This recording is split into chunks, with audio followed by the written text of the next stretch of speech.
Hello viewers, our audience all over the world.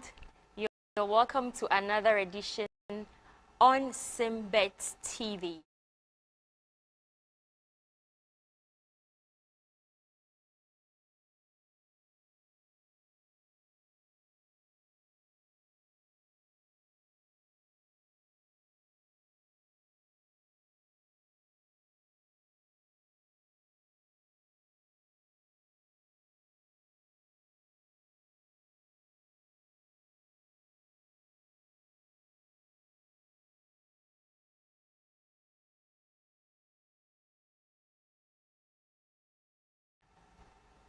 Hello viewers, our audience all over the world. You're welcome to another edition on Simbet TV. My name is Ekle Atun. You know you can always call me Ekle for short. Today I have with me two very important people from Corpnation. I give them the chance for them to introduce themselves, but at least I know that I have Sandy and Xavier here with me, and they are going to tell me what they do within Corpnation or the kind of positions they hold and why they are here with us today. Okay, let's get in with them. Hello, Sandy. Hello, Xavier. A formal introduction to begin with. Hi, I'm Sandy White. I'm with Corpnation Foundation. I've joined the team recently from America. I come from California, and I joined Xavier and his team because I really am excited about the effort that they're putting in to have impact around cleaning up the plastic and educating the youth around the importance of waste separation. Awesome. Great. So we are going to delve deeper into the core mission of COP. So that's a very explicit introduction. Thank you. Xavier? Hi, Escle. Okay, so my name is Xavier Ajika, like you rightly mentioned. I am the CEO for Corpnation Group. The CEO? Yeah, Corpnation Group, because we have other subsidiaries. Okay. But we are here typically to highlight Corpnation. But I'm sure we probably will be throwing some spotlight on other activities out of Corpnation that still falls within the group. Okay. Yeah. You just mentioned that you have other subsidiaries. They are linked directly to Corpnation or in the form of absolutely. So Corpnation Group, we have a model that particularly drive a circular economy, typically environmental sustainability, environmental conservation, and our projects and activities are aligned with the United Nations Sustainable Development Goals. Typical among them is the SDG number 13. Number 13. The urgent need to take action to combat climate change. So Corpnation Foundation is typically into environmental conservation, nature conservation activities, and we have another company or a subsidiary, Eco Employ Africa, that takes care of the plastic waste that come out of Corpnation activities, that Corpnation Foundation's activities. So we are into recycling with Eco Employ Africa, and then we have a waste collection company, Trash World, that also gets households to segregate their plastic waste from the general waste, and this plastic waste also end up with Eco Employ Africa. So we have Corpnation Foundation supplying Eco Employ Africa with plastics. We have Trash World also supplying Eco Employ Africa with with plastics from the households. So it becomes like a three-way. Managing plastics. This is a model that we have been able to come up with. So that's who we have. So when I mention Corpnation Group, that's what it means. But then typically we are Corpnation. Okay, so that's umbrella. Yeah, that's and then underneath. With the trash, you mentioned that it helps household. You have a way of educating households on how to segregate their trash in the house by themselves. How effective is this? Because in our Ghanaian culture, normally we have just one big dustbin at home and everything goes. How are you able to go about at the very grassroots? Thank you very much. I think the solution stems from what you've just said. Normally we have big container into which we dump all kinds of waste, Yeah. general waste we call it. So meaning we don't make provision for segregation. So first of all, awareness creation is one thing. Getting the your target audience, in this case the households, to appreciate why they need to segregate their waste, the health benefits, the social benefits, and economic benefit as well. You need to get them to understand what are the health implications of mismanaging our and what are the economic benefits. Economic indications, loss of economic benefits is also another thing. So we get them to understand that when you segregate your waste, you have the opportunity to earn some income in exchange for that. And so this is what we typically don't do. And like I said from the beginning, also making provision for them to have what it means or what aids the segregation. Okay. So these two things are what does the magic for us. Okay, see, getting the people to appreciate why they should segregate their waste, and then also provision of the implement or the logistics, if you may call it, to aid the segregation of the waste. No, right. Are you perhaps thinking about the money? I know that it works in other countries very much, especially to do with plastics, where you buy from perhaps a market, you would need to return your plastic waste for some income, some coins. And that's generally sounds great in everybody's ears. So have you also thought about how to inculcate that? Correct. So that is one of the next stages of what we are doing. Okay. I must put it on record that we don't have the technology in place currently as a people, as a society, for people that allows people to immediately return their plastic containment or bottles and the likes in exchange for money. We don't have it. That is what we call a reverse dispensing process. A plastic, process. a reverse plastic dispensing. It could be manual. Yeah, like there are spots here in the country. There are vending machine that you put in some coins or some notes and you get a product in plastic package. So when you are returning the containers in exchange for the money, then it's a reverse of what you did earlier. We don't have it here. But I must say that people that are probably not really nowadays are making good money out of the plastics that we throw away. Currently, there is no dump site in Ghana that is more like, burying plastic waste. So the managers of the dump sites or the landfills are segregating the plastics and selling them to recycling, making the money. So it's like nobody puts coins together and throw away and throw in the trash bin or the trash can. And the plastics that we end up mixing up with the general waste is money. Each plastic is like a coin. And who puts coin together and mix it waste and throw away? So it ends up in the landfill, and people, I'm telling you, go to the SIP tanks or like the waste skip, those are the marketplaces, the communities, the local communities and the likes. You realize that even the managers of these big containers, metal containers, are always taking out the plastics out of the general waste that people dump into them. They are making money out of it. And it's good to have them see them making money. That's good. But the reality is that they are not able to do it all.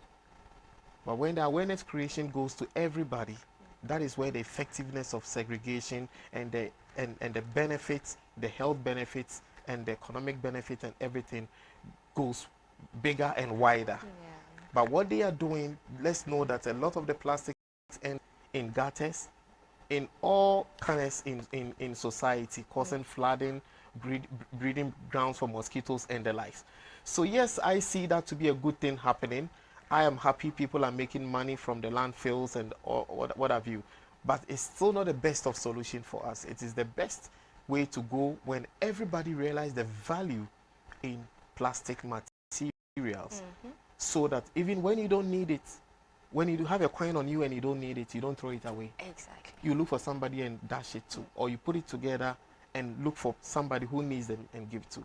So putting plastics together, even giving it to somebody to go and sell, or to go and, I mean, exchange for money, is the way to go, rather than, you know, just dumping them all over indiscriminately, causing all the menace that we have in society. So the irony of it is difficult to comprehend, when, like myself and Sandy and people like us in the space, when we look at the situation, it's quite unbearable. It's unimaginable, right? So when you know the value of the material that is causing problems in society, you know that when it's handled in a different way, will rather be a blessing to people, you feel quite uneasy to stay in your home or to be doing something else. So we have Sandy, like she rightly said, she is from California, very notable for environmental conservation, as in California itself. And she's had opportunity to work in Ghana, in and out. And I mean, she met Corpnation and she was like, no, you guys are doing something great. This is something that I would really want to be part of. And here we find ourselves here today. So it's more like a calling, right? See. It's unfortunate how we are letting plastics become this to us when it can be a blessing. It should be a blessing, actually. But Wow. I think your point Yeah. to the how do you get the households right? Because Yes. a lot of the collection is being done in schools or hotels and larger centers, where really we want to try to work our way to the local households, where you would have, the idea would be to have separate bins, where you have a waste bin and then you would have a recycling bin, and then that collection would be, you know, on a scheduled basis, where you could have a collector come into the communities gathering the plastics in from the houses, as well as the larger communities like the schools and hotels. Okay, so that's more practical on like getting the households to do this. So the advocacy, conscientization, and all those. All right. So since you have taken the stage, I can't see clearly what's written on your T-shirts. What do you have there? Oh, so for this is for today's event. Okay. It's World Environmental World Environment Day 2025. 2025. Okay, I hope the cameras. And we were Capturing tree that. planting all day, and then tomorrow is World Ocean Day, and we'll be cleaning up the beaches Okay. here in the Western region. Okay. And we're Do you working with some of our corporate sponsors, Yeah. like the Petroleum Commissioner Petroleum and Commission. and the Jensen. Jensen on Jensen. on these two events. They're supporting the DNR outreach and doing some environmental work. Fantastic. How is it already for you in Ghana? Oh, it's great. Outside. It's good. Well, Right. it's cooler. The season is better. Okay. So it's been really lovely. I love it. Okay. I really enjoy Ghana. All right. And generally, what was the goal for the tree planting today? Xavier, I'll let you Okay. answer that. Thank you. Yeah. So, tree planting, I mean, I'm not sure how much I should emphasize on the essence of tree planting, for that matter, afforestation. Yeah. I mean, today we did this activity at St. Mary's Boys Senior High School, and then we asked the student body what do they think is the importance of planting trees. And I think one of my best takeaway responses was that, yeah, they facilitate exchange of gases. And he explained further to say exchange of gases between humans and trees. And so the gases that we don't want, that is the carbon dioxide that we breathe out, is consumed by the trees, and then in return they give out oxygen. And this is something very fundamental Excellent, to yeah. let everybody understand why we should tree. Like they say, when the last tree dies, The last man dies. yeah, When there is you no don't get the oxygen and all we byproducts have is from carbon them. dioxide. Exactly. Yeah. And this was a really impressive effort because today we planted 75 trees, so there was quite a bit between coconut and avocado, and I think maybe another 20 or 30 Mangoes coming mango in. trees are still coming in and Okay. planting. So, you know, it was like almost close to 100 new trees. Yeah. And it's really around the legacy for the community. These trees will be here for a long time. Impressive. Yeah, it's pretty exciting. Yes, yes, yes. Then also yes. like we also looked at the economic benefits of these trees that we're planting. Okay. So yes, somebody will say trees give shade, trees give oxygen, trees taking carbon dioxide. But these trees, as Sandy has just mentioned, are, I mean, going to produce I coconut was gonna, fruits, mangoes, yes. avocado, and so they were strategically selected to help let the host community appreciate the projects the more. I believe when people appreciate more of what they do, it's more like a motivation. Yes. So that's one of the things that we do. Okay. It means that it's very intentional. Very. The selections were very intentional. Yeah. And you know how it goes here. Yeah. If you have a mango tree close by, maybe in your neighbor's home, you would, yes, your prayer is that the branches would at least cross over your walls so that in due season you can also be harvesting them and be enjoying them. I love mangoes, I love avocados, and we are in the season of avocados as well. So definitely it's not a one-sided effort that, okay, it's just about air exchange or gas exchange and all that. But with time, we're going to have kids throwing a lot of stones at these fruits. Yes. And they So- were out there digging. They were great. The boys were really working hard. You worked with the us. students? We worked with the students. In the Or- school. Well, to plant that many, imagine. It was actually quite a Okay. bit. So, yeah. And the it's good. concentration, was it just on the campus or you extended a bit into the community around? Concentration of the trees in a particular area? It's a very big campus. I think it Yeah. was, on the school grounds. Yeah, they have a van On the and their school. school football pitch is quite away from their where their buildings are. Okay. Quite close to the main road, quite close to the Agona Road, I think. So that is where the planting was done, actually. You know, you can also, you don't want to be playing on a field that is so bare. So I think another benefit of the trees that they're going to have is going to provide shade. Yeah. So when they have activities on the field, you have under the trees. You can have harvest benches. You know how we love it. Yeah, at night you can just sit around and be studying or something like that. Okay, all right. So aside from today, do you have, Sandy mentioned that there's On the Ocean Day tomorrow. Ocean Day tomorrow. Okay, and where is it coming off? Do you have particular areas cited for this around the beach?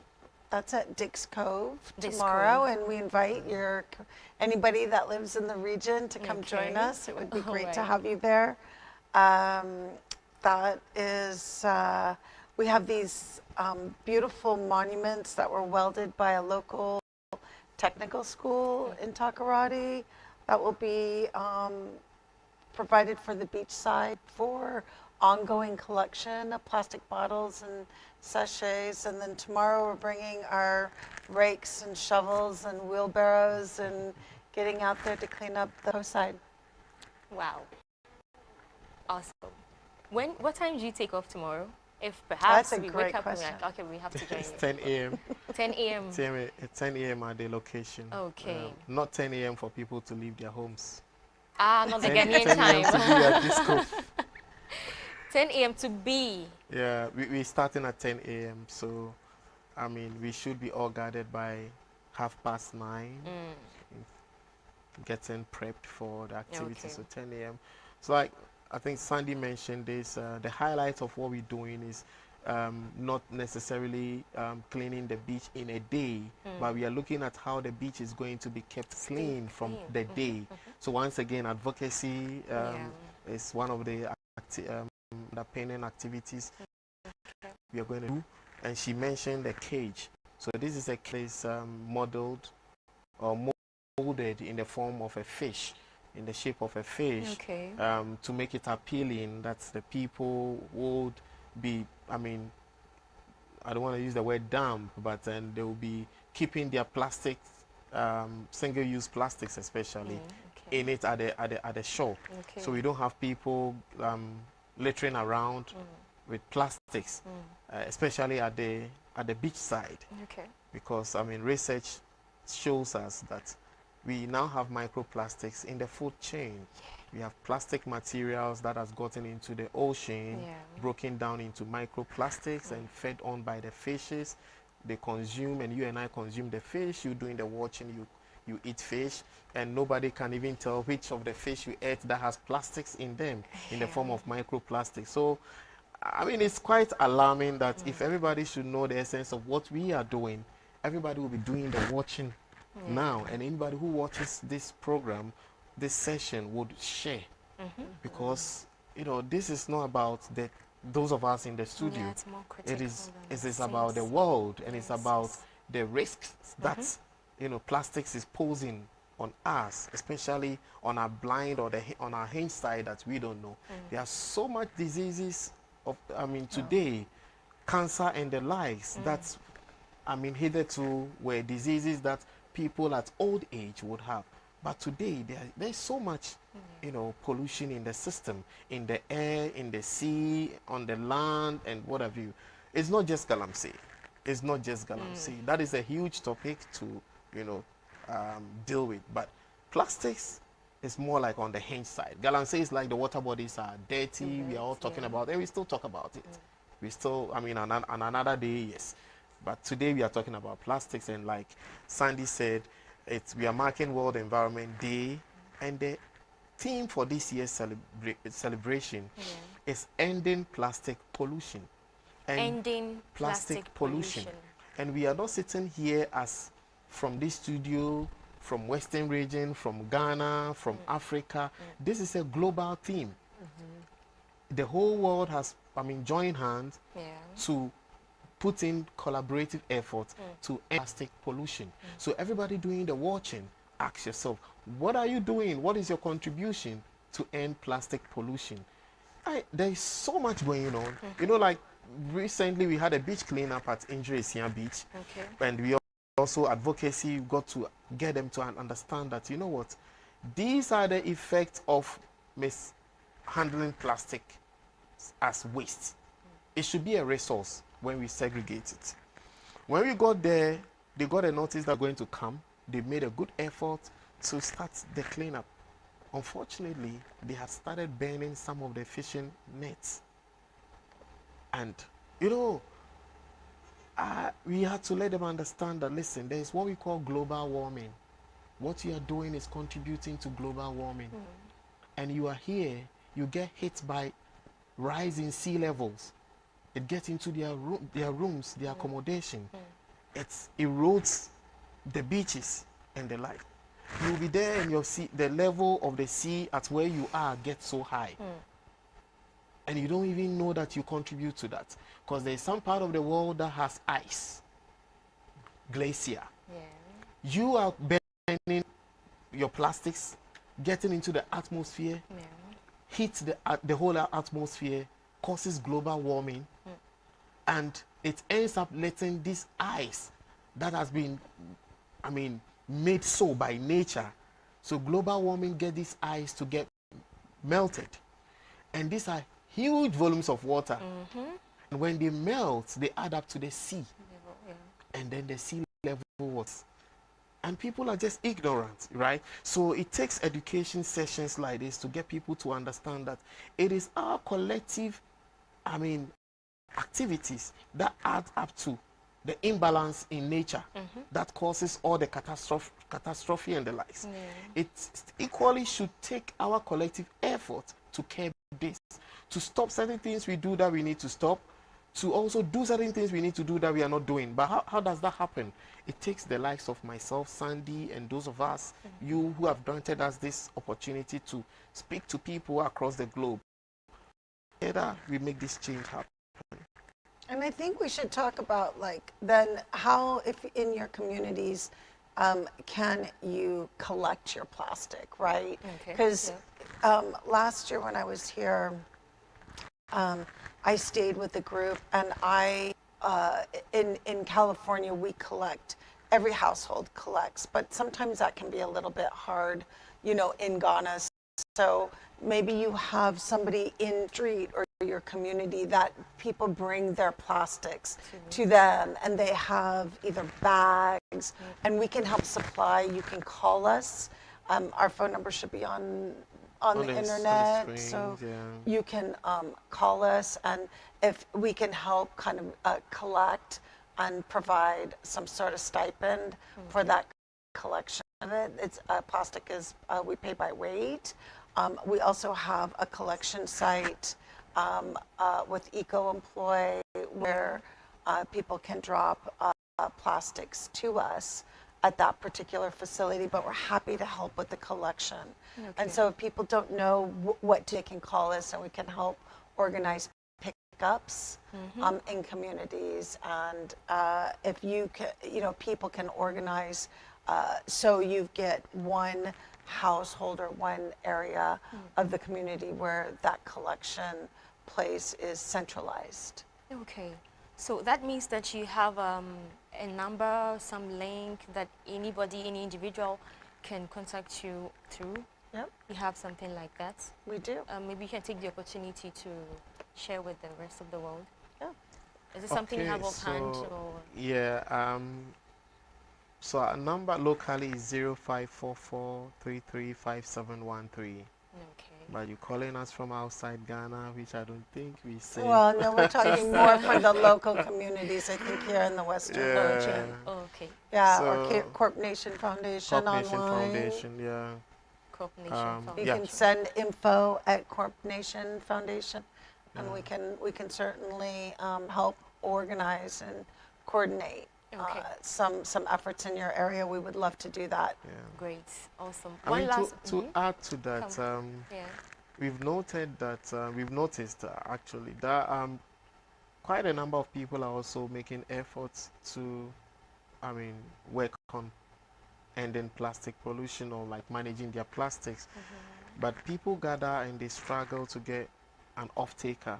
So like they get fed up. They feel like, and some people gather and off-takers come for it, then they realize it end up on the landfill or going mixed up with general waste.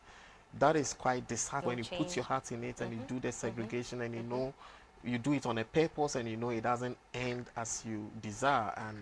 And we know, some of these challenges around, and we are working on it. As Sandy said, you call name that we are everywhere, and just when you call us, we just come and pick your plastic.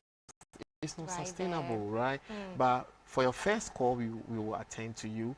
We have collaborated a lot. We've collaborated with GPRTU, so we are with most of the lorry stations here, from Accra Station, Takwa Station, Cape Coast Station. Mention them, STC and the likes. A lot of people live close to some of these stations, right? So we can direct you to drop your plastics there. They will take it. At the market, we are the Takrady Central Market. People are able to walk to the market authorities whom we've collaborated with over the past almost 2 years, and they will take your plastics. And so it doesn't matter where you are. We are not saying we have all the solution all around, but we are working with everybody to make sure that wherever your location is, whatever the circumstances are, we team up to make sure that we drive plastics out of the society to make them not a menace. I'm talking of teaming up and all that. There are youth clubs that you have established in certain communities. Kindly enlighten us a little bit on that.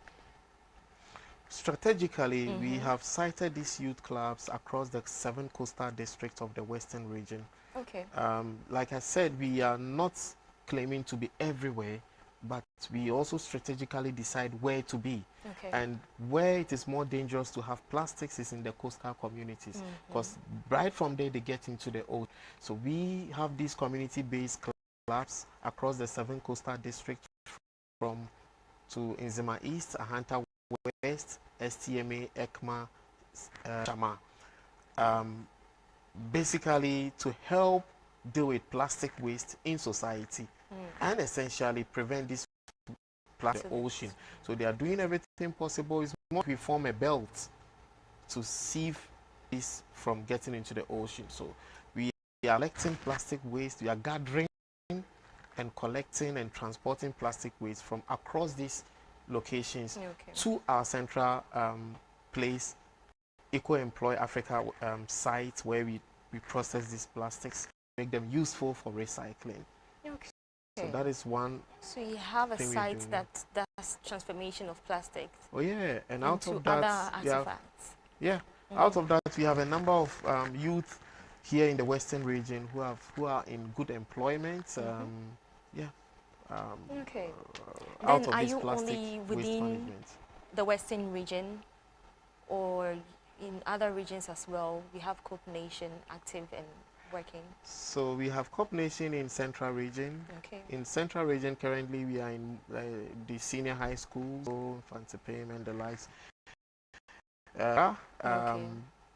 Making arrangements to extend further. So recently, we actually had a call to partner the Petroleum Commission Ghana at their head office to help them put in place a mechanism to manage their plastic waste. We've been collecting from Data Bank in Accra, Adabraka, and we have aligned a number of schools, lorry stations, and the likes also to extend what we are doing into. So in the next 1 month, 2 months, come out in Accra as well. Yeah. Wow, I'm loving this. I believe everyone watching taking a cue from this. I mean, it's a menace. Plastic waste, plastic pollution is a menace to the whole wide world. Every living thing can suffer